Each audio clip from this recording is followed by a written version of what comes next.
Merhaba koçlar, Merkür Retrosu özel gökyüzü gündemine hoş geldiniz. 16 Mart'ta Merkür, Koç burcunda retro hareketine başlayacak ve 1 Nisan'a kadar neredeyse devam edecek bu süreç ve Balık burcuna geçtiği anda da retrosu bitecek.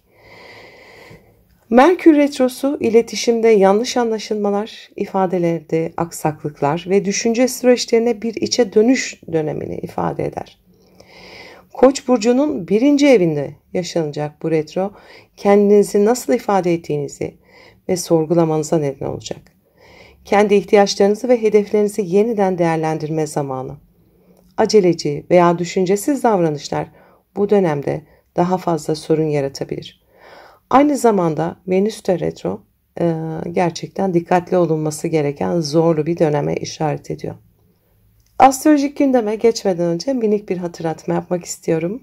Kanalıma abone olmayı, videoları beğenmeyi ve sevdiklerinizle paylaşmayı unutmayın lütfen. Desteğiniz için teşekkür ederim. Retro Merkür, retro Venüs ile kavuştuğunda eski ilişkiler veya duygusal bağlantılar yeniden gündeme gelebilir. Venüs'le kavuşumu da yine 16 Mart'ta daha retro başlarken böyle bir kavuşum açısında olacaklar. Bu kavuşum geçmişte kapanmamış hesapları tamamlamanızı ya da içsel değerlerinizle ilgili derin bir farkındalık yaşamanızı sağlayabilir. Kendinize duyduğunuz sevgi ve özdeğer anlayışınız yeniden şekillenebilir. Özellikle görünüşünüz, tarzınız veya kişisel duruşunuzla ilgili bir değişiklik yapma ihtiyacı hissedebilirsiniz. 25 Mart'ta Güneş ve retro Merkür yine Koç burcunda bir kavuşum yapacaklar. Bu da zihinsel berraklık ve önemli bir farkındalık anlarında beraberinde getirecektir. Retro hareket sırasında bu enerji eski sorunların çözümlenmesi veya kişisel hedeflerinizi netleştirmenizi sağlayabilir. Koç burcunun öncü enerjisiyle bu dönemde kendinizi güçlü bir şekilde ifade etmek isteyebilirsiniz. Ancak bu süreçte ani kararlar yerine detaylı düşünmek ve planla hareket etmek çok önemli olacak. Tekrar hatırlatayım, Venüs de retro. Para ve ilişkilerle ilgili kararlarınızda çok dikkatli olun. 30 Mart'ta retro Merkür ve Neptün kavuşum yapacaklar. Sezgilerinizi ve hayal gücünüzü arttırırken gerçeklik algınızı biraz bulanıklaştırabilir. Plüton'dan gelen 60 derecelik destekleyici açı ise bu sezgisel dalgalanmaları daha derin bir dönüşüme dönüştürebilir. Özellikle kişisel gelişim, spiritüel çalışmalar veya bilinçaltı blokajlarınız üzerinde çalışmak için ideal bir zaman. Gerçek hedeflerinizi sorgulayıp sizi motive eden şeyleri daha net görebileceğiniz bir dönem. Retro hareketin bitişi ki 1 Nisan'da bitiyor, iletişim ve zihinsel süreçlerdeki karışıklığın son bulduğu, daha net bir enerjiye geçiş yaptığınız bir dönemi işaret ediyor. Artık geride kalan haftalarda yaptığınız iç gözlemleri ve farkındalıkları hayata geçirmenin zamanı. Daha özgüvenli ve kararlı bir şekilde ilerleyebilirsiniz. Bu dönem, yani bu retro süreci, kendinizi dış dünyaya nasıl yansıttığınızı sorgulamak için bir fırsat. Yeni bir imaj veya stil denemek yerine mevcut durumunuzu değerlendirip küçük adımlarla ilerleyin. Retro Venüs ile kavuşum ise eski ilişkilerin gündeme gelmesine yol açabilir. Geçmişte çözülmemiş duygusal meseleler üzerine çalışabilirsiniz. Eskiyi kapatmadan yeniye başlamamak önemli. Plüton'un destekleyici açısı sayesinde bu dönemde daha derin bir dönüşüm yaşama potansiyelinize sahipsiniz. Kendinize dair keşfettiğiniz güçler, ileride atacağınız adımlarda size rehberlik edebilir. Merkür Retrosu'nun getirdiği kafa karışıklığını minimize etmek için önemli konuşmaları ve kararları retro sonrasına erteledikten sonra daha net kararlar alabilirsiniz. Yanlış anlamalar veya aceleci hareketler sizi zora sokabilir bu dönemde. Bu süreçte Koç burcunun cesur ve encü enerjisiyle hayatınıza dair önemli farkındalıklar yaşayabilir ve bu farkındalıkları kullanarak güçlü bir şekilde yeniden doğabilirsiniz. Kendinize dönmekten korkmayın. Bu süreç sizi daha sağlam bir temele taşıyacaktır. Verimli bir retro süreci geçirmenizi dilerim. Merhaba boğalar. Merkür Retrosu özel gökyüzü gündemine hoş geldiniz. Merkür Retromuz 16 Mart'ta başlıyor ve 31 Mart'ta sona erecek. Ama bu retro sürecinde Güneş'le, retro Venüs'le ve Neptün'le kavuşum açılarına girecek. Onun için önemli bir dönem. Merkür Retrosu Boğa Burcu'nun 12. evinde gerçekleşecek. 12. ev bilinçaltı, gizli düşmanlar, geçmişle bağlantılar ve ruhsal meseleleri yönetir. Bu süreçte zihinsel karmaşa yaşayabilir, rüyalarınızdan mesajlar alabilirsiniz. İçsel dünyanızla yoğun bir bağ kurabilirsiniz. Geçmişten gelen bazı korkular, pişmanlıklar veya kapanmamış konular yüzeye çıkabilir. Kendinizi izole etmek ve yalnız kalma ihtiyacı hissedebilirsiniz. Bu ruhsal temizlik ve yeniden değerlendirme için önemli bir dönemdir. Astrolojik gündeme geçmeden önce minik bir hatırlatma yapmak istiyorum. Kanalıma abone olmayı, videoları beğenmeyi ve sevdiklerinizle paylaşmayı unutmayın lütfen. Desteğiniz için şimdiden teşekkür ederim. Merkür, retro hareketine başlamadan önce retro Venüs'le kavuşum açısında olacak. Merkür retrosunun yönettiği iletişim ve düşünce alanı retro Venüs'ün duygusal ve estetik temalarıyla birleştiğinde duygusal anlamda derin bir içsel sorgulamayı beraberinde getirebilir. Eski ilişkiler, dostluklar veya gizli bir aşk konusu zihninizi meşgul edebilir. Ayrıca geçmişte kapanmayan duygusal yaraları yeniden ele alabilir, affetme ve bırakma çalışmaları yapabilirsiniz. Duygusal özgürlüğünüzü kazanmak için çok güçlü bir fırsat dönemi. 25 Mart'ta Güneş ve Retro Merkür bir kavuşum yapacaklar. Bu kavuşum bilinçaltınızdaki karanlık noktaları aydınlatabilir. Hayatınızda sizi geriye çeken duygusal ve zihinsel yükleri fark edebilirsiniz. Bunlarla yüzleşme cesareti bulabilirsiniz. Kendi içsel ışığınızı keşfetme zamanı. Bu dönemde bir tür ruhsal uyanış veya farkındalık yaşayabilirsiniz. Gizli kalmış şeyler açığa çıkabilir. Gizli düşmanlarınız ortaya çıkabilir. Bu hem bir rahatlama hem de yeni bir başlangıç yapma anlamına gelebilir. 30 Mart'ta Retro Merkür Neptün ile bir kavuşum açısına girecek. Merkür ile Neptün'ün kavuşumu sezgilerinizi ve hayal gücünüzü inanılmaz derecede güçlendirebilir. Zaten bu kavuşum 12. evinizde de oluyor.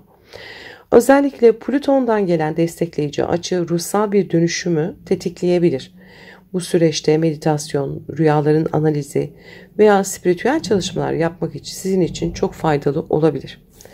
Hayatınızda anlam arayışında olduğunuz konularda önemli ipuçları yakalayabilirsiniz. Ayrıca eski travmaları iyileştirme ve içsel dönüşüm için güçlü bir enerji de var. 1 Nisan'da Merkür Retrosu sona erecek. Merkür Retrosu'nun sona ermesiyle zihinsel yükler hafifler ve daha net bir şekilde düşünmeye başlarsınız. Bu süreç boyunca öğrendiğiniz içsel dersleri pratiğe dökebilirsiniz. Ruhsal bir rahatlama ve ferahlık dönemi başlayacak bundan sonra. Artık bilinçaltınızda kalan korkuları serbest bırakabilir ve kendinizi daha hafif hissedebilirsiniz. 12. evdeki Merkür Retrosu, zihinsel ve duygusal olarak kendinizi arındırmanız için önemli bir dönemdir. Geçmişle barışmak, affetmek ve ruhsal yüklerden kurtulmak bu süreçte sizi ileriye taşıyacaktır. Bu dönem boyunca rüyalarınızda güçlü mesajlar alabilirsiniz. Rüya günlüğü tutmak ve sezgilerinize kulak vermek faydalı olacaktır. Daha fazla yalnız kalma ve kendi içinize dönme ihtiyacı hissedebilirsiniz. Bu doğal bir süreç. Kendinize bu alanı tanıyın. Özellikle meditasyon veya yazı yazma gibi faaliyetler ruhsal huzur bulmanıza yardımcı olabilir. Geçmişte kapanmamış meselelerle yüzleşmek sizi özgürleştirebilir. Hem zihinsel hem de duygusal anlamda hafiflemek için bu fırsatı değerlendirin. 12. ev enerjisi genellikle belirsizliklerle doludur ve net cevaplar almak zor olabilir. Aceleci kararlar yerine bu süreci ruhsal bir hazırlık dönemi olarak görün. Bu dönem boğa burçları için bir tür içsel yenilenme ve arınma zamanı olacaktır. Kendinize karşı nazik olun. İçsel sesinizi dinleyin ve eski yükleri geride bırakmaya odaklanır. Merkür Retrosu sonrası daha hafif ve özgüvenli hissedeceksiniz. Verimli bir süreç geçirmenizi dilerim. Merhaba ikizler, Merkür Retrosu özel gökyüzü gündemine hoş geldiniz. Merkür 16 Mart'ta Koç burcunda retro hareketine başlayacak ve başladığı anda da retro Venüs'le kavuşumda olacak. Hem Venüs retrosu hem de Merkür retrosu aynı anda biraz sıkıntılı olabilir. Merkür retrosu İkizler Burcu'nun 11. evinde gerçekleşiyor. 11. ev sosyal çevre, arkadaşlıklar, topluluklar, idealler ve gelecekle ilgili planları yönetir.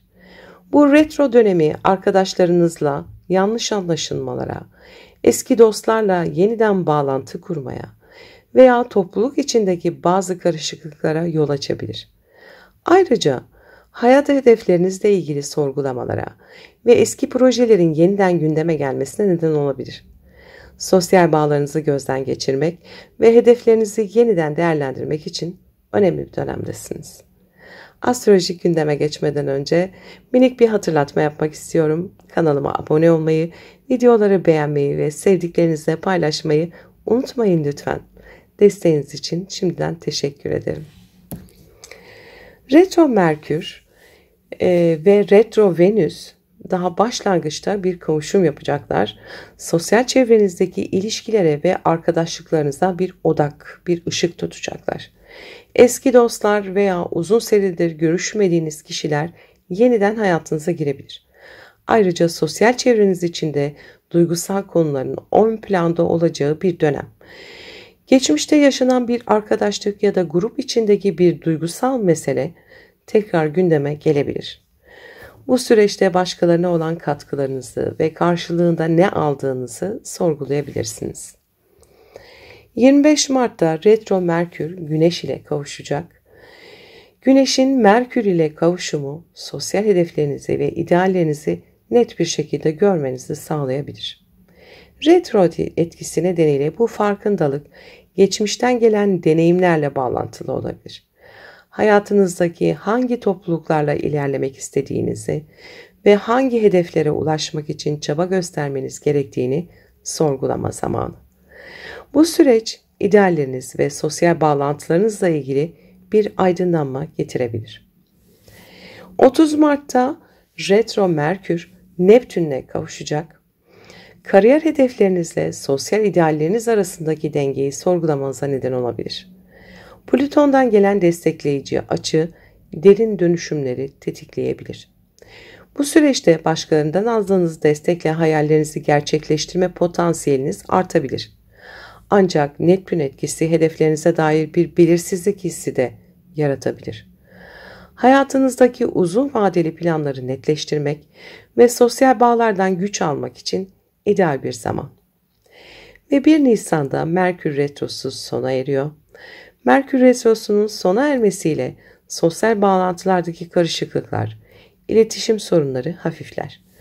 Arkadaşlarınızda veya topluluk içindeki yerinizde daha net bir duruş sergileyebilirsiniz.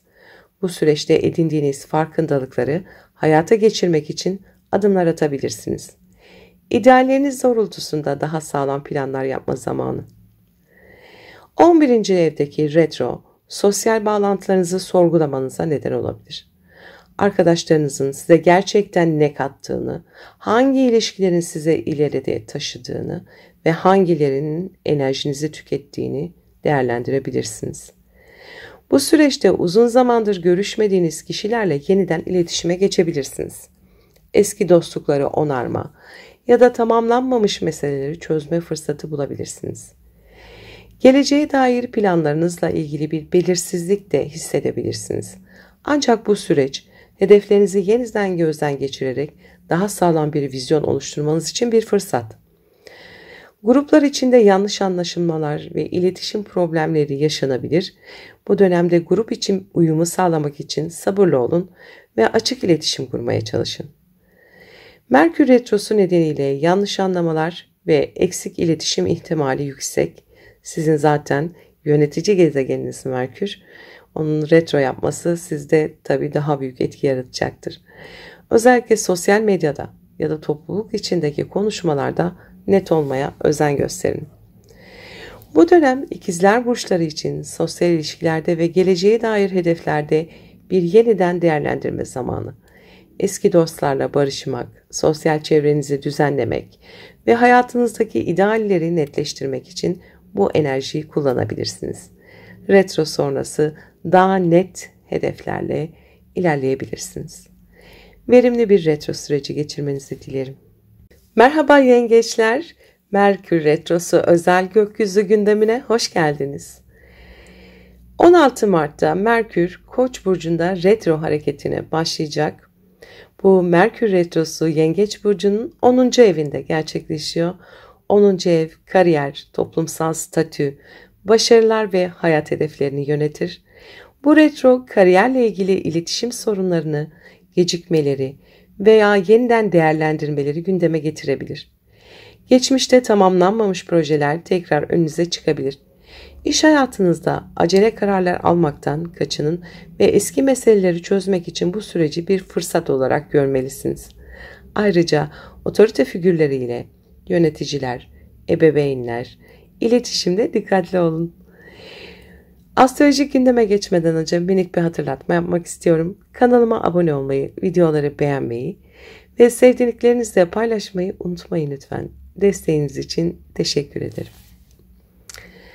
Retro Merkür, Venüs ile kavuşum açısında olacak ilk retro başlangıç sırasında. Bu da kariyer hayatınızda sosyal ilişkiler ve duygusal temalarla ilgili konuları gündeme getirebilir. İş yerinde geçmişte yaşanan bir anlaşmazlık veya bir otorite figürü ile ilişkiniz yeniden değerlendirilmek gerekebilir. Aynı zamanda kariyerinizde geçmişte istediğiniz bir fırsat tekrar kapınızı çalabilir. Eski iş bağlantılarınızla yeniden temas kurma ve kendinizi daha iyi ifade etme şansını değerlendirin.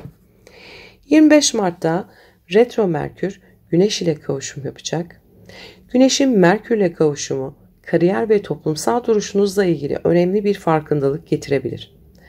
Kariyer hedeflerinizde ya da hayat planlarınızda eksik veya yanlış giden şeyleri görmenizi sağlayacak güçlü bir aydınlanma yaşayabilirsiniz.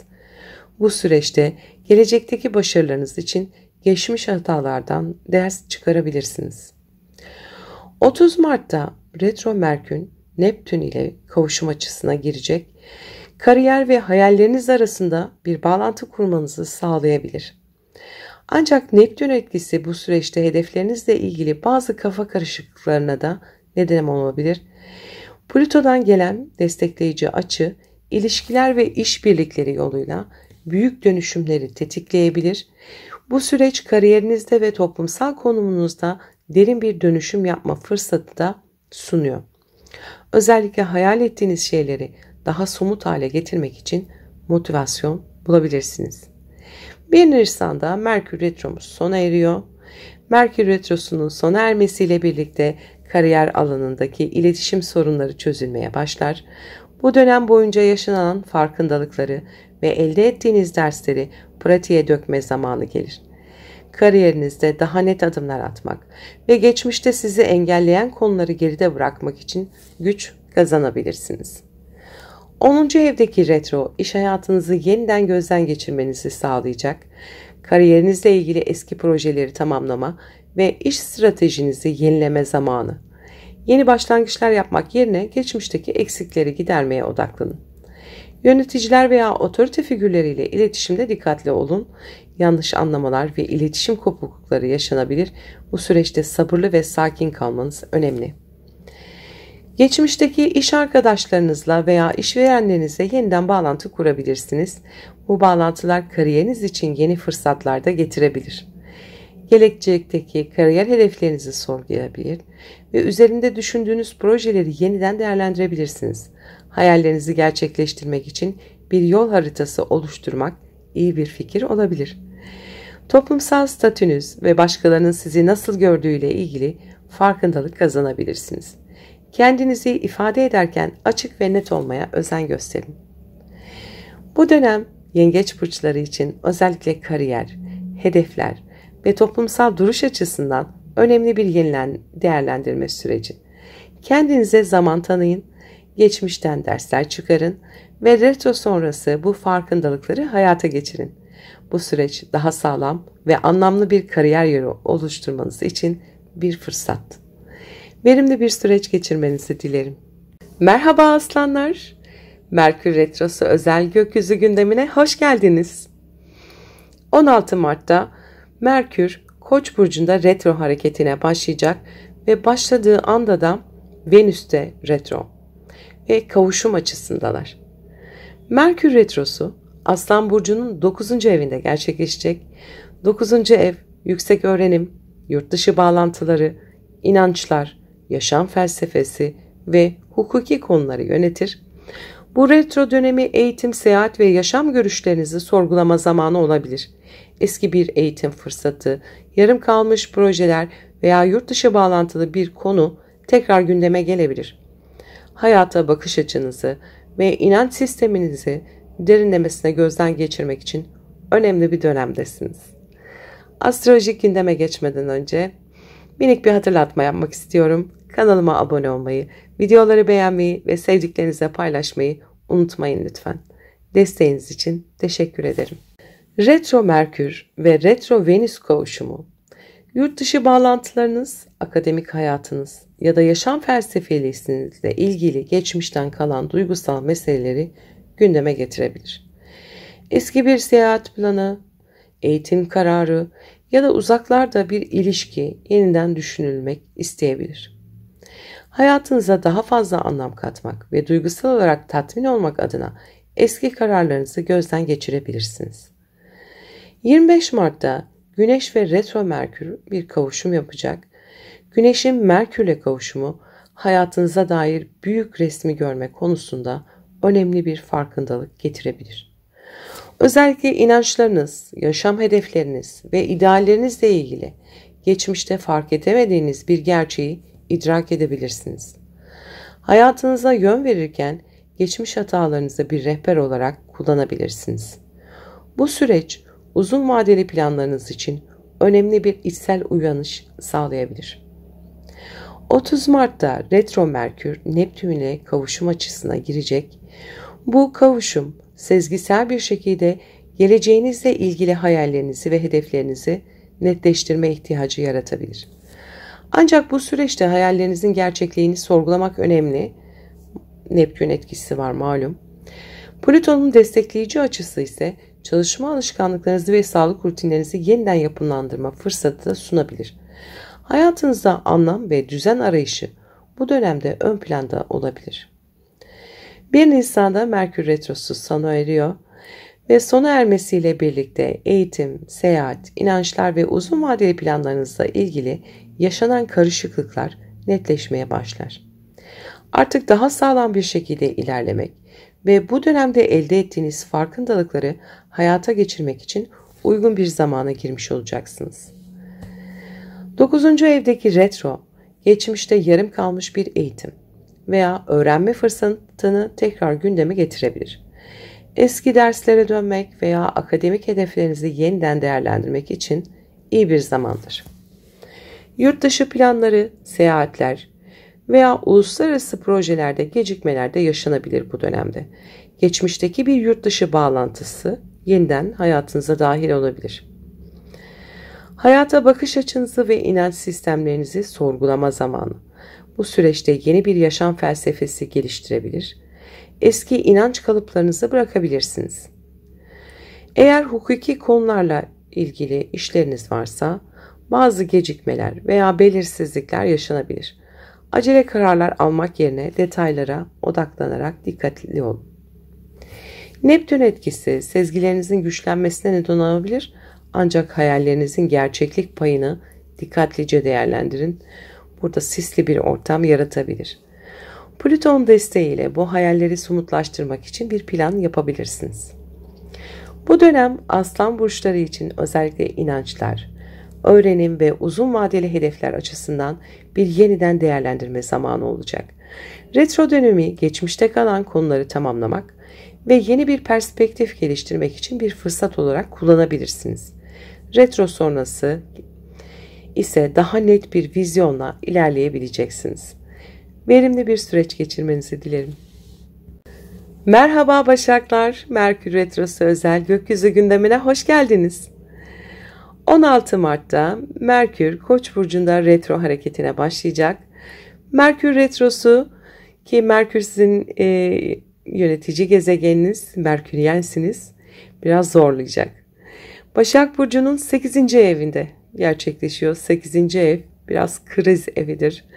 Ortak kaynaklar, borçlar, miras, dönüşüm ve derin psikolojik süreçleri yönetir. Bu retro dönemi finansal işler ve hazırlıklar konusunda geçmişte yapılmamış önemli düzenlemelerin tekrar gündeme gelmesine yol açabilir. Eski borçlar, vergi meseleleri veya aile içindeki maddi anlaşmazlıklar tekrar çözülmek için öne çıkabilir. Ayrıca duygusal anlamda derin bir içsel dönüşüm sürecine de girilebilir. Eski kalıplardan kurtulmak için güçlü bir fırsat yakalayabilirsiniz. Astrolojik gündeme geçmeden önce minik bir hatırlatma yapmak istiyorum. Videoları beğenmeyi, kanalıma abone olmayı ve sevdiklerinizle paylaşmayı unutmayın lütfen. Desteğiniz için şimdiden teşekkür ederim. Merkür retroya başlamadan önce retro Venüs ile zaten bir kavuşum açısında olacak. Bu retro Merkür ve retro Venüs kavuşumu finansal işler, kaynaklar ve değerler üzerinde duygusal bir yeniden değerlendirme getirebilir. Özellikle ortaklıklar veya işbirliklerinde eski bir anlaşma veya proje yeniden gündeme gelebilir. Finansal güvenliğinizle ilgili geçmişte yapılmamış bir düzenleme bu dönemde tekrar eline alınabilir. Ayrıca duygusal olarak özgürleşmek ve finansal bağımsızlığınızı arttırmak için önemli bir fırsat olabilir. 25 Mart'ta retro Merkürümüz Güneş'le kavuşum açısında olacak. Güneş'in Merkür ile kavuşumu finansal ve duygusal güvenliğinizle ilgili derin bir farkındalık yaratabilir. Güneş oraya güzel bir ışık tutabilir. Bu süreç maddi durumunuzu ve geleceğe dair planlarınızı gözden geçirmenizi de sağlayabilir. Gelecekteki hedeflerinizi belirlerken geçmiş finansal hatalarınızdan ders alabilirsiniz. Duygusal dönüşümle birlikte finansal hedeflerinizi netleştirmek için iyi bir zaman. 30 Mart'ta retro Merkür Neptün ile kavuşum açısına girecek. Bu da duygusal olarak bağlandığınız kaynaklarla ilgili bazı belirsizlikler yaratabilir. Ancak Plüton'un destekleyici açısı bu belirsizlikleri aşmanızı sağlayacak derin bir içsel dönüşümü tetikleyebilir. Finansal hedefleriniz ve değerlerinizle ilgili güçlü bir dönüşüm fırsatı doğabilir. Bu süreçte sezgileriniz finansal kararlar alırken size rehberlik edebilir. Yine de Neptün'ün yanıltıcı olabileceğini dikkate almanızda fayda var. Acele karar almayın. 1 Nisan'da Merkür Retrosu sona eriyor ve bu Merkür Retrosu'nun sona ermesiyle birlikte de finansal konularda iletişimdeki yanlış anlaşılmalar ve gecikmeler çözüme kavuşabilir. Bu süreçte öğrendiğiniz dersleri pratiğe dökme zamanı geliyor. Maddi anlamda daha sağlam adımlar atabilir ve ortaklıklarınızı güçlendirebilirsiniz. 8. evdeki retro, finansal meselelerle ilgili geçmişte yapılmamış düzenlemeleri gündeme getirebilir. Bu dönemde eski borçları çözmek, miras meseleleriyle ilgilenmek ve ortak kaynaklarınızı gözden geçirmek önemlidir.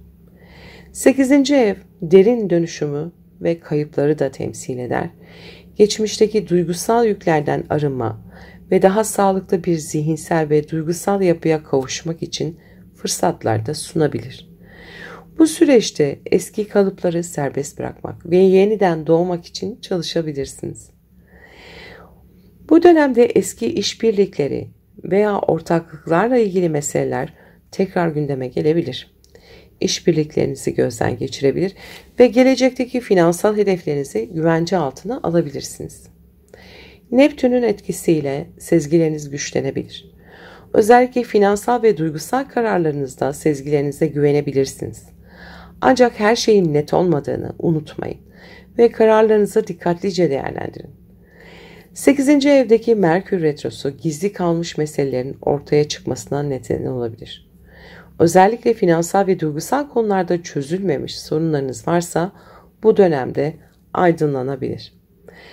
Bu dönem Başak Burçları için finansal düzenlemeler ve duygusal dönüşüm açısından önemli bir süreç olacaktır. Geçmişteki mali konuları gözden geçirerek içsel dönüşüm sağlamak ve yeni bir başlangıç yapmak için bu enerjiyi kullanabilirsiniz. Retro sonrası dönemde maddi güvenliğinizde sağlam adımlar atabilir ve duygusal olarak daha güçlü hissedebilirsiniz.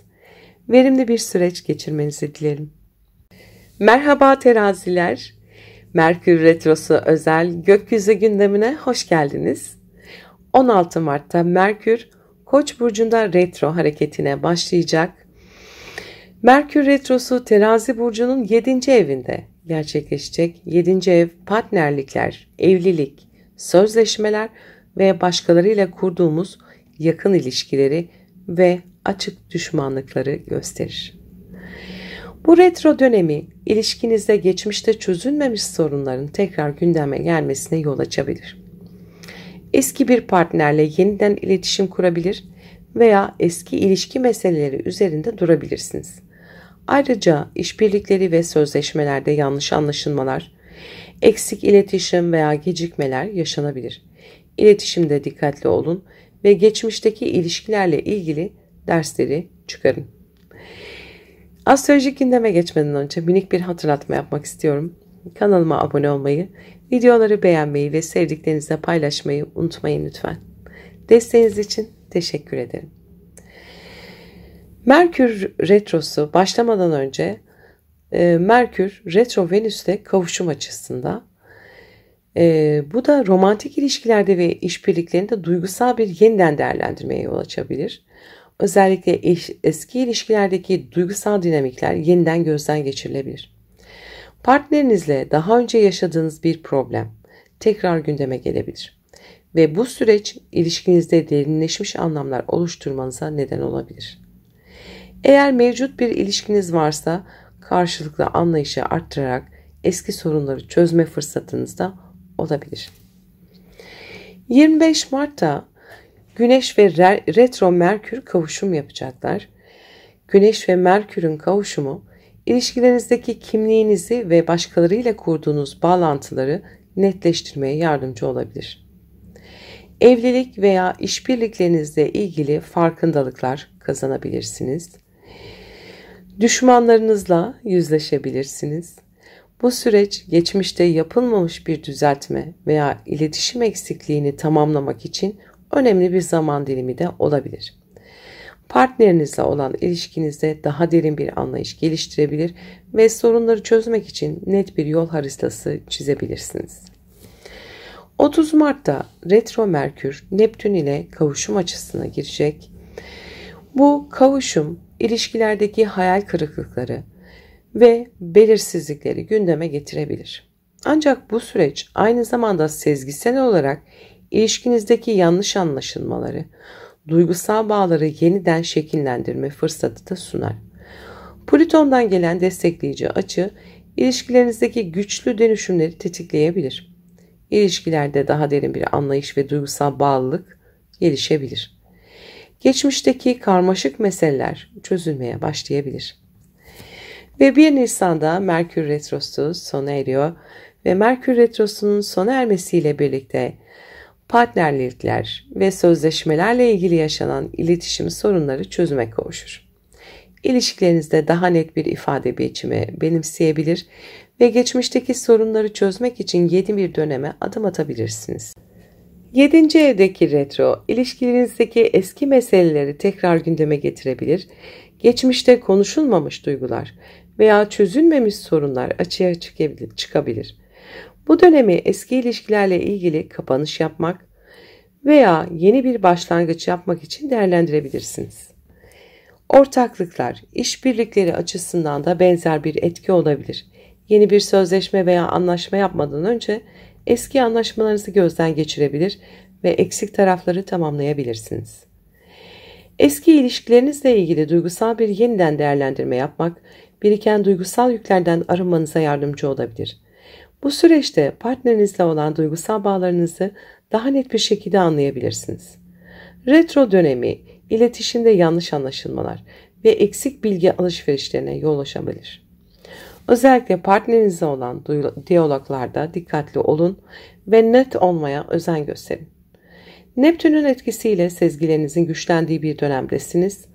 Partnerinizle ilgili duygusal olarak daha derin bir anlayış geliştirebilir, yanlış anlaşılmaları sezgisel olarak çözebilirsiniz. Ancak yine de her şeyi mantıklı bir şekilde değerlendirmeniz önemli. Bu dönemde terazi burçları için ilişkiler, ortaklıklar ve duygusal bağlantılar açısından önemli bir yeniden değerlendirme süreci. Geçmişteki sorunlar ve anlaşmazlıklar üzerine durarak sağlıklı ve net bir iletişim kurma fırsatını değerlendirebilirsiniz.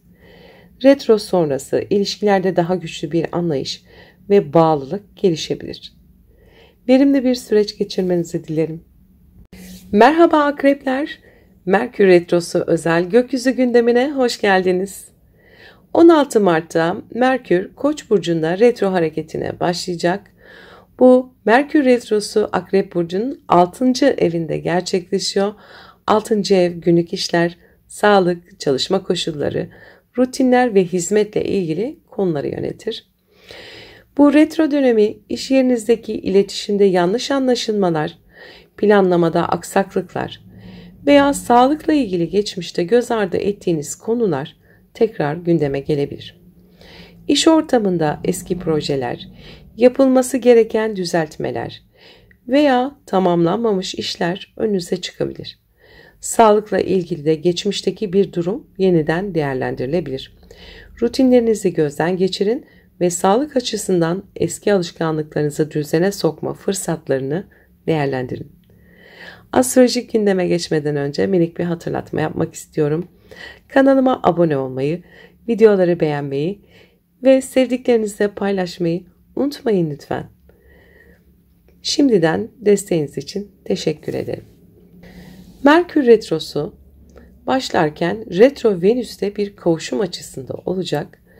İş yerindeki ilişkiler ve çalışma koşullarıyla ilgili duygusal bir yeniden değerlendirme sürecini başlatabilir. İş arkadaşlarınız veya patronlarınızla eski anlaşmazlıklar tekrar gündeme gelebilir. Ayrıca iş yerindeki ilişkilerde daha önce fark etmediğiniz duygusal dinamikler ortaya çıkabilir. Bu dönemde iş ortamında dengeyi sağlamak ve eski hataları telafi etmek için fırsatlar da olabilir. Duygusal olarak daha dengeli bir iş hayatı kurmak için eski meseleleri çözmeye çalışın. 25 Mart'ta Retro Merkür Güneş ile kavuşacak. Güneşin Merkürle kavuşumu çalışma hayatınızla ilgili önemli bir farkındalık getirebilir. İş yerinizdeki durumu daha net görebilir, eksikleri fark edebilirsiniz. İş yerinizi daha verimli hale getirebilirsiniz.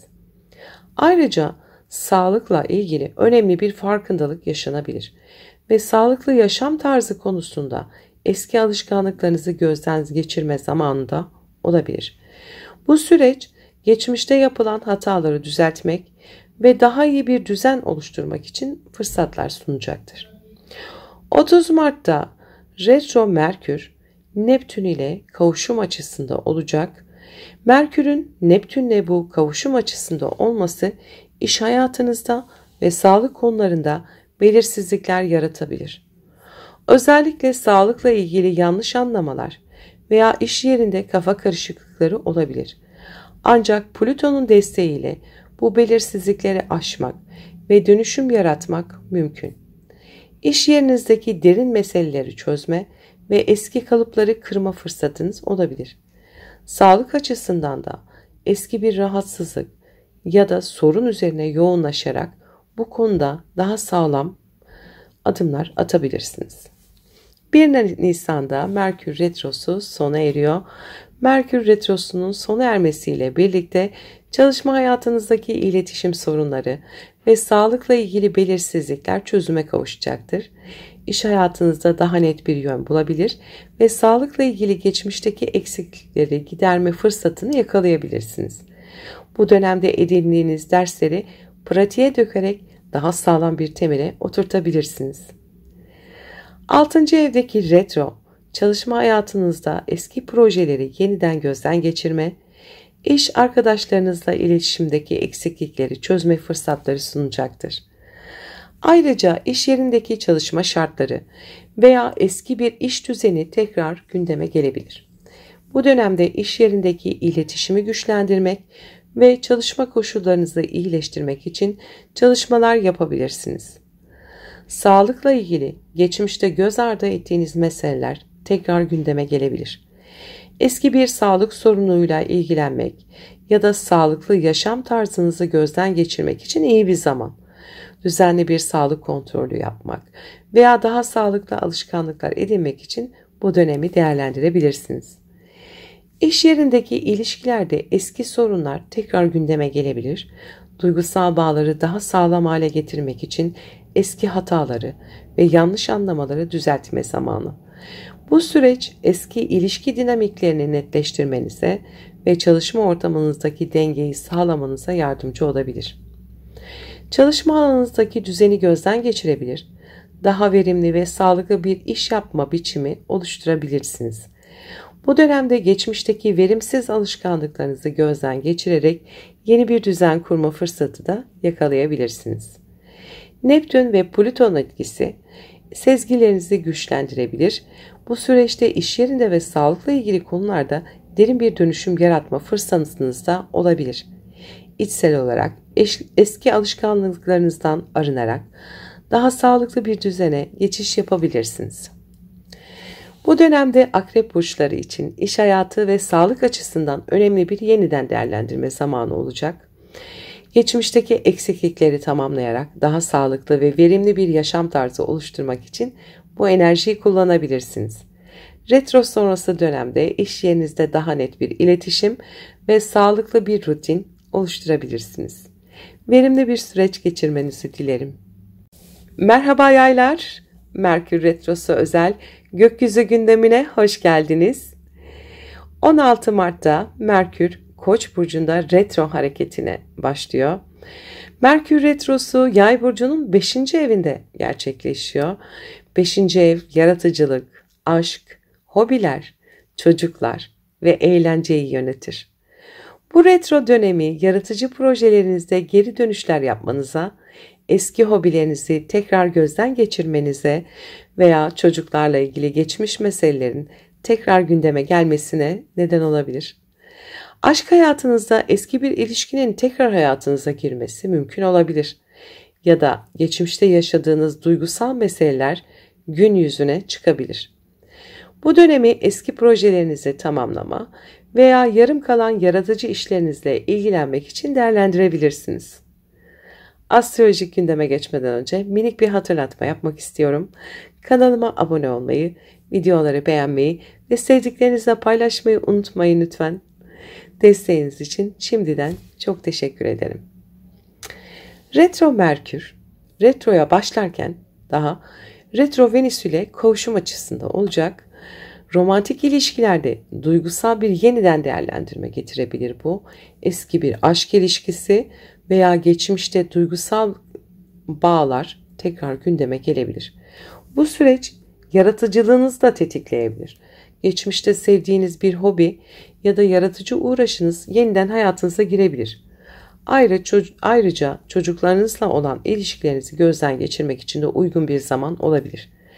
Romantik ve yaratıcı anlamda eski kalıpları sorgulamak ve yeni bir bakış açısı geliştirmek için iyi bir fırsat. 25 Mart'ta Güneş retro Merkür ile kavuşum yapacak. Güneşin Merkür'le kavuşumu yaratıcı projeleriniz ve romantik ilişkilerinizle ilgili önemli bir farkındalık yaratabilir. Geçmişteki aşk ilişkileriniz veya yaratıcı süreçlerle ilgili eksiklikleri farkına varabilirsiniz. Ayrıca kendinizi daha özgür ve yaratıcı bir şekilde ifade etmek konusunda önemli bir içsel uyanış yaşayabilirsiniz. Bu süreç geçmişteki hatalardan ders alarak daha güçlü bir şekilde ilerlemenize yardımcı olabilir. Aşk hayatınızda daha fazla denge ve içsel uyum sağlayabilirsiniz. 30 Mart'ta Merkür, Neptün'le kavuşum açısına girecek. Merkür'ün Neptün'le kavuşumu hayal gücünüzü ve romantik hayallerinizi etkileyebilir. Ancak bu dönemde duygusal olarak gerçekçi olmak önemli olacaktır. Malum Neptün etkisi.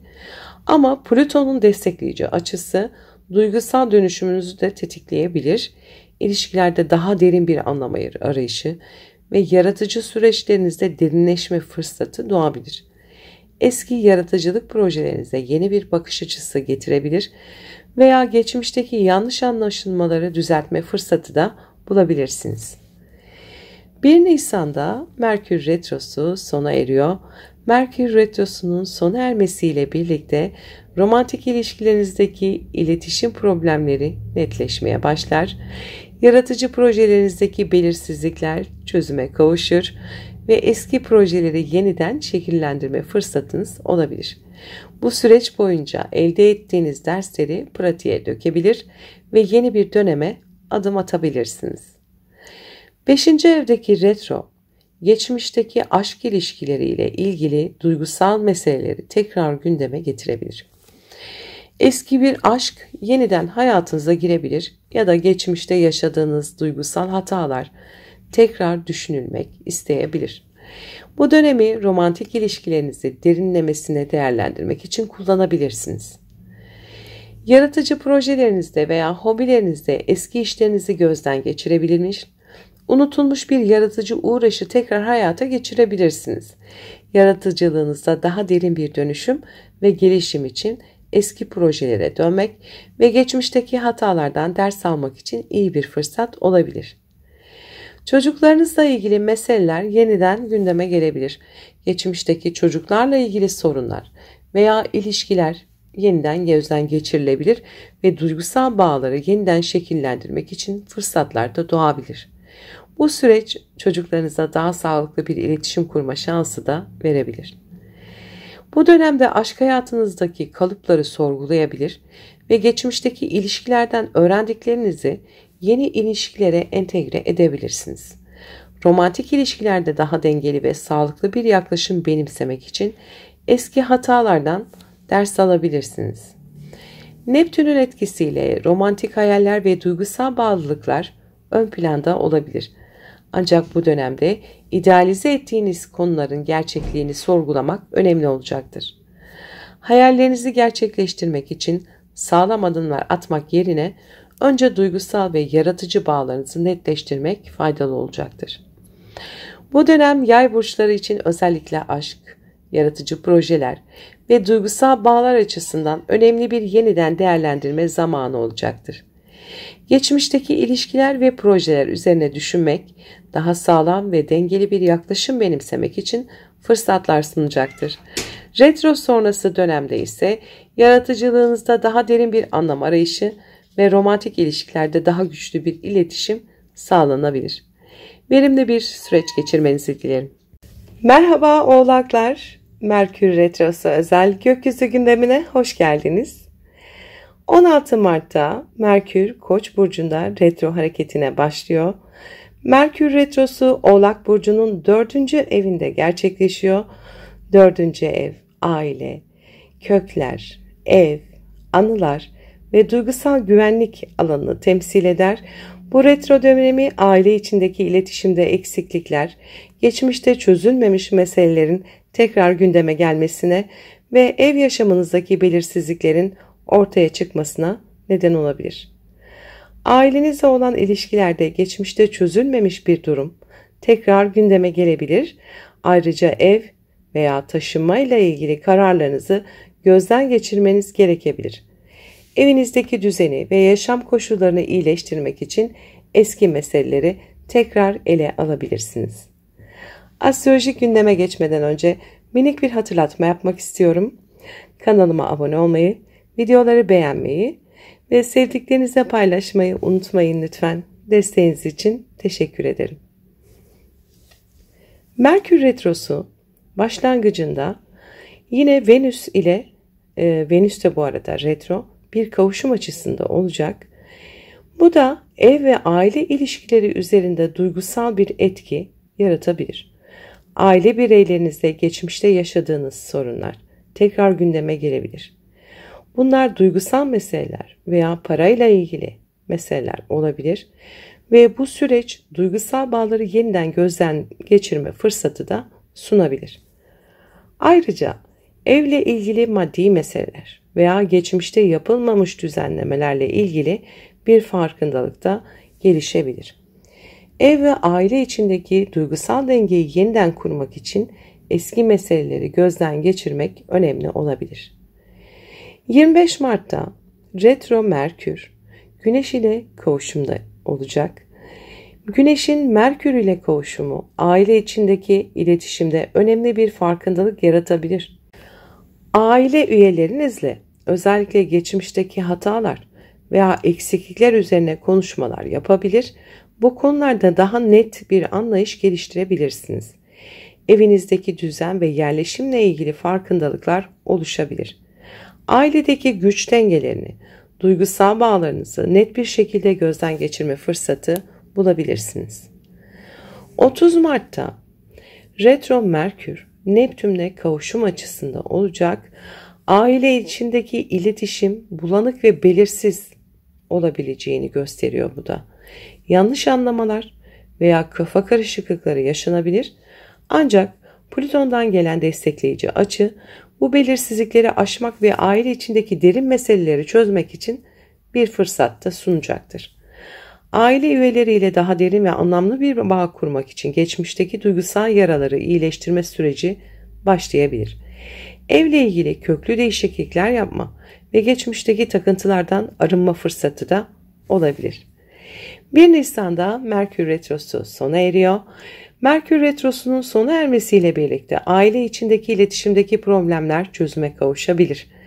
Evle ilgili belirsizlikler ve iletişim sorunları netleşir ve geçmişte yapılmamış düzeltmeler tamamlanabilir. Aile üyelerinizle olan bağları daha sağlamlaştırabilir, duygusal güvenliğinizi yeniden inşa edebilirsiniz. 4. evdeki retro, aile içindeki iletişimi ve evdeki düzeni gözden geçirme zamanı sunuyor. Geçmişteki ailevi sorunlar veya evle ilgili eksiklikler tekrar gündeme gelebilir. Bu dönemi evdeki yapıyı yeniden şekillendirmek, eski meseleleri çözmek ve aile bağlarınızı güçlendirmek için kullanabilirsiniz. Ailenizle ilgili geçmişten gelen duygusal yaralar tekrar tetiklenebilir. Aile içindeki geçmiş meseleleri ele almak, duygusal bağlarınızı temizlemek ve daha sağlıklı bir ortam yaratmak için bir fırsat. Evle ilgili önemli kararlar almanız gerekebilir. Taşınma, ev değiştirme veya ev içindeki düzeni değiştirme gibi konularda geçmişte yapılmamış düzeltmeleri yapma fırsatınız olabilir. Ancak kararlarınızı net bir şekilde vermek için acele etmemeniz faydalı olacaktır. Aile içindeki dinamikler duygusal güvenliğinizi etkileyebilir. Geçmişte çözülmemiş konuları ele alarak duygusal olarak daha sağlam bir temel kurabilirsiniz. İçsel güvenliğinizi yeniden sağlamak ve geçmişteki duygusal yüklerden arınmak için bu dönemi değerlendirebilirsiniz. Merkür Retrosu'nun sonlanmasıyla aile içindeki iletişim netleşebilir ve anlaşmazlıklar çözüme kavuşabilir. Aile üyelerinizle açık ve net bir iletişim kurmak, duygusal güvenliği sağlamak ve ilişkilerinizi iyileştirmek için fırsatlar oluşabilir. Bu dönem Oğlak burçları için aile, ev yaşamı ve duygusal güvenlik açısından önemli bir yeniden değerlendirme zamanı olacaktır. Geçmişteki ailevi meseleleri çözerek duygusal güvenliğinizi güçlendirebilir ve ev yaşamınızda daha sağlam bir temel atabilirsiniz. Retro sonrası dönemde ise aile içindeki iletişimde daha net bir anlayış ve duygusal bağlarda güçlenme sağlanabilir. Verimli bir süreç geçirmenizi dilerim. Merhaba kovalar. Merkür Retrosu özel gökyüzü gündemine hoş geldiniz. 16 Mart'ta Merkür Koç burcunda retro hareketine başlayacak. Merkür Retrosu Kova burcunun 3. evinde gerçekleşiyor. 3. ev iletişim, kardeşler, yakın çevre, akrabalar, komşular, kısa yolculuklar ve öğrenme ile ilgilidir. Bu retro dönemi iletişimde yanlış anlaşılmalar, eski bir konu veya kişiyle tekrar bağlantı kurma, geçmişteki yazışmalarla ilgili karışıklıklar yaşamanıza neden olabilir. Kardeşlerinizle veya yakın çevrenizle ilişkilerde eski meseleler tekrar gündeme gelebilir. Ayrıca geçmişte düşündüğünüz bir eğitim veya öğrenme fırsatı tekrar değerlendirme fırsatınız da olabilir. Seyahatlerinizde aksaklıklar veya eski yolculuklar yeniden gündeme gelebilir. Astrolojik gündeme geçmeden önce minik bir hatırlatma yapmak istiyorum. Kanalıma abone olmayı, videoları beğenmeyi ve sevdiklerinizle paylaşmayı unutmayın lütfen. Desteğiniz için teşekkür ederim. Merkür Retrosu başlarken Retro Venüs ile bir kavuşum açısına girecek Merkür. İlişkiler ve iletişimde duygusal bir yeniden yapılandırma sürecine başlatabilir. Kardeşler, yakın çevre veya eski dostlarınızla ilişkilerde duygusal gerilimler yaşanabilir. Ayrıca iletişimdeki yanlış anlamalar, eski arkadaşlıkların veya dostlukların yeniden gözden geçirilmesine de neden olabilir. Bu dönemi eski ilişkilerle ilgili sorunları tekrar ele alarak ve duygusal bağları gözden geçirerek değerlendirebilirsiniz. 25 Mart'ta Retro Merkür, Güneş ile kavuşum açısına girecek. Güneş ile Merkür'ün kavuşumu, iletişimde önemli bir farkındalık yaratabilir. Yakın çevrenizle olan ilişkilerde, özellikle kardeşleriniz, arkadaşlarınızla olan bağlarda önemli bir farkındalık gelişebilir. Bu süreç eski yanlış anlaşılmaların ve iletişim aksaklıklarının çözüme kavuşmasını sağlayabilir. Kendi düşüncelerinizi ve bakış açınızı net bir şekilde ifade etme fırsatınız olabilir. Ayrıca eğitim ve bilgi edinme ile ilgili eski fırsatlar tekrar gündeme gelebilir. 30 Mart'ta Retro Merkür, Neptün ile kavuşum açısına girecek. Bu da iletişimde yanlış anlamalar veya kafa karışıklıkları yaratabilir. Yakın çevrenizle olan ilişkilerde belirsizlikler yaşanabilir. Ancak Plüton'un destekleyici açısıyla bu belirsizlikleri aşabilir ve ilişkilerde daha derin bir anlayışa sahip olabilirsiniz. Eski bir dostluk veya iletişim biçimini dönüştürme fırsatınız olabilir. Ayrıca öğrenme ve bilgi edinme konusunda derinleşme ve eski bilgileri yeniden gözden geçirme fırsatı da doğacaktır. 1 Nisan'da Merkür Retrosu sona eriyor. Merkür Retrosu'nun sona ermesiyle birlikte iletişimdeki aksaklıklar ve yanlış anlamalar çözüme ulaşabilir. Yakın çevrenizle olan ilişkilerdeki belirsizlikler netleşir ve eski sorunlar çözülür. Ayrıca öğrenme ile ilgili geçmişteki belirsizlikler veya eksiklikler tamamlanabilir. Bu süreç eski yazışmaların netleşmesi ve iletişimin düzgün bir şekilde ilerlemesi için faydalı olacaktır. 3. evdeki retro, iletişimdeki yanlış anlamalar ve yanlış anlaşılmaların öne plana çıkmasını sağlar. Yakın çevrenizle, kardeşlerinizle veya eski dostlarınızla olan iletişimde dikkatli olmanız gerekebilir. Bu dönemi eski yazışmaları gözden geçirmek, eski eğitimleri gözden geçirmek, ilişkilerdeki belirsizlikleri netleştirmek ve geçmişteki yanlış anlamaları düzeltmek için değerlendirebilirsiniz. Bu retro, kardeşlerinizle veya yakın akrabalarınızla olan ilişkilerinizi yeniden gözden geçirmenize neden olabilir. Eski bir ailevi mesele veya kardeşler arası anlaşmazlık tekrar gündeme gelebilir. Bu dönemi eski sorunları ele almak, yeniden çözüm üretmek için kullanabilirsiniz. Kısa yolculuklar ve seyahatlerde aksaklıklar yaşanabilir.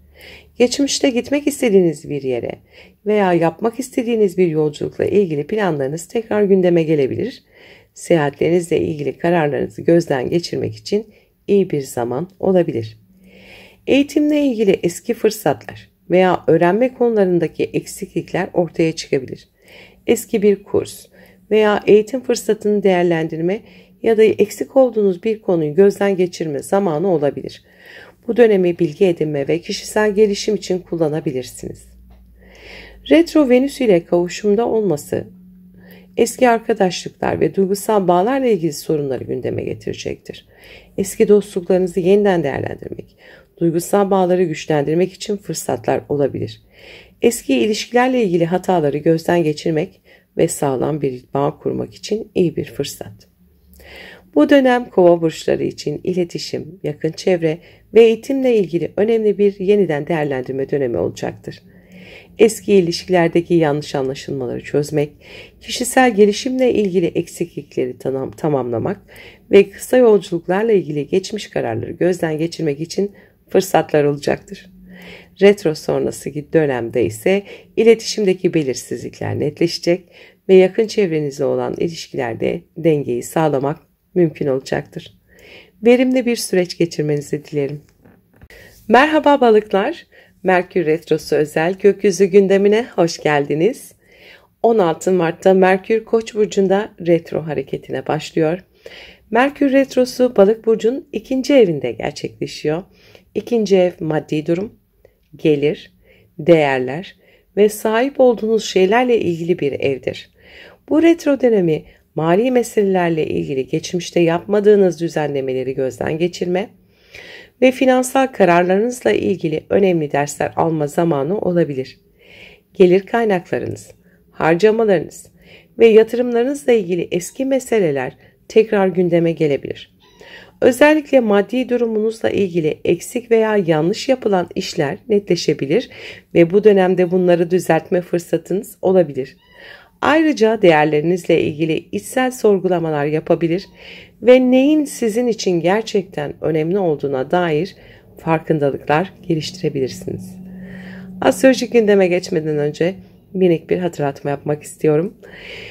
Kanalıma abone olmayı, videoları beğenmeyi ve sevdiklerinizle paylaşmayı unutmayın lütfen. Desteğiniz için şimdiden teşekkür ederim.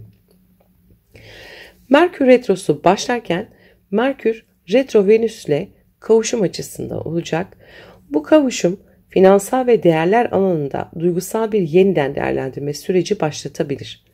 Maddi güvenliğiniz ve değerlerinizle ilgili eski meseleler gündeme gelebilir. Bu süreç geçmişteki finansal hataları düzeltmek veya eski borçlarla ilgili düzenlemeler yapmak için faydalı olabilir. Ayrıca duygusal açıdan size değer veren ve gerçekten değerli olan şeyleri sorgulamak, ilişkilerde duygusal bağları gözden geçirmek için iyi bir zamanda olabilir. Maddi açıdan daha sağlam adımlar atmak için eski kalıplardan arınabilirsiniz. 25 Mart'ta Retro Merkür Güneş ile kavuşum açısına girecek. Güneşin Merkür ile kavuşumu finansal durumunuza dair önemli bir farkındalık yaratabilir. Gelir ve harcamalarınızla ilgili eksiklikleri fark edebilir. Geçmişte yapılmamış düzenlemeleri tamamlama fırsatı bulabilirsiniz. Ayrıca bu süreç maddi güvenlik konusunda daha net bir vizyon oluşturmanıza yardımcı olabilir. Değerleriniz, önceliklerinizle ilgili aydınlanmalar yaşayabilirsiniz. Kendi değer sisteminizle uyumlu bir yaşam sürdürmek adına önemli adımlar atabilirsiniz. 30 Mart'ta Retro Merkür Neptün ile kavuşum açısına girecek. Merkür'ün Neptün ile kavuşumu maddi konularda yanlış anlamalar, belirsizlikler ve hayal kırıklıkları yaratabilir. Maddi güvenlik ve kaynaklar konusunda kafa karışıklığı yaşanabilir. Ancak Plüton'dan gelen destekleyici açı finansal anlamda dönüşüm fırsatları yaratabilir. Eski finansal yapılarınızı değiştirme, borçlarınızı yeniden yapılandırma ya da maddi güvenliğinizi sağlama yolunda daha derin bir anlayışa sahip olabilirsiniz. Bu süreç maddi konularda farkındalık kazanmanızı sağlayabilir ve finansal bağımsızlığınızı arttırmaya yönelik adımlar atabilirsiniz. Ve 1 Nisan'da Merkür Retrosu sona eriyor. Merkür Retrosu'nun sona ermesiyle birlikte mali meseleler netleşir ve finansal düzenlemeler tamamlanabilir. Gelir, harcama ve yatırım kararlarınızda belirsizlikler çözüme kavuşur. Ayrıca değerleriniz ve maddi güvenliğinizle ilgili önemli farkındalıklar yaşayabilir ve daha sağlam bir temel kurabilirsiniz. Finansal meselelerdeki eksiklikler ilişkiler tamamlanacak ve maddi durumunuzu yeniden yapılandırma fırsatınız olacaktır. İkinci evdeki retro, gelir kaynaklarınız ve mali durumunuzla ilgili eksiklikleri veya hataları gözden geçirme fırsatı sunuyor. Gelir ve harcama dengenizle ilgili geçmişte yapılmamış düzeltmeleri bu dönemde yapabilirsiniz.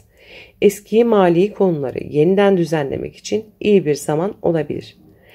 Retro dönemi sahip olduğunuz şeylerle ve kendi değerinizle ilgili içsel bir sorgulama yapmanızı da sağlayabilir. Ne kadar değerli olduğunuz ve gerçekten önemli olan şeylerle ilgili farkındalıklar geliştirebilirsiniz. Bu süreç yaşamınızda daha fazla denge ve huzur bulmanıza yardımcı olacaktır. Eğer geçmişte finansal düzenlemeler yapılanmamışsa, borçlar ve eski finansal meseleler yeniden gündeme gelebilir.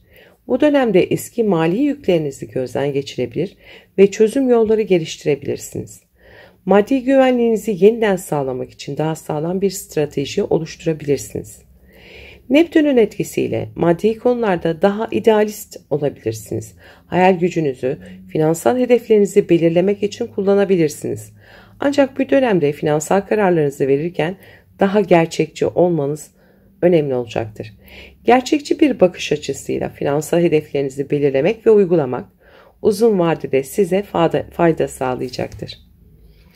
Plüton'un desteğiyle mali yapılarınızı dönüştürme şansı da doğabilir.